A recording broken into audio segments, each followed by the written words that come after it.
We're seeing an interesting choice by your Red Alliance in the early seconds of this match. All three Red Alliance robots choosing to start on level 1 of the Ham.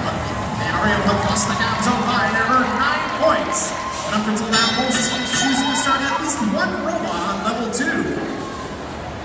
This does mean the Blue Alliance will get off to an early start thanks to starting some of their robots up on level 2 of their Ham platform. But your Red Alliance making quick moves to close that gap. We're seeing Techno-Ticks grabbing hatch panels from a loading zone.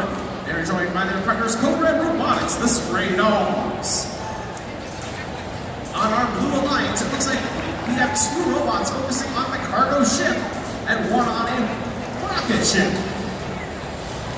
We're seeing Team Fridgebot grabbing cargo out of the depot and depositing it in rockets and ships, while Kilobytes out of Indianapolis focuses on hatch panels.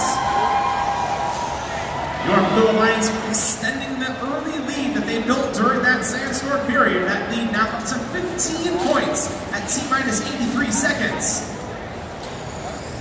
However, Code Red Robotics, the Stray Dogs, they're focusing on the long-term game. They're about to place their 6th hatch panel on a Red Alliance rocket. Each hatch panel only worth 2 points. But by placing those 6 hatch panels, they now are prepared to place cargo. We're seeing the human player of the Red Alliance just throwing cargo into the field. They're not waiting for the robots to make it to the loading zone. They're just putting cargo pod after cargo pod out onto the field to be picked up by the manipulator of Code Red Robotics, the Stray Dogs. This seems to be working well for their strategy, saving them time by not having to race back to that loading station.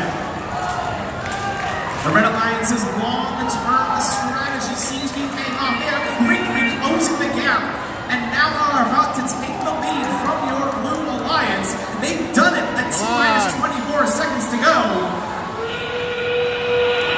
And now the Red Alliance with a fully loaded rocket. T-minus 11 seconds to go. The Blue Alliance preparing for Ham Zone climbs. They've already got Talon Robotics up on level 3. Red Alliance couldn't get a double run, but they've done it! The Red Alliance with 2 fully loaded rockets. They'll only earn 1 ranking point, but that shows impressive teamwork to be able to accomplish that feat.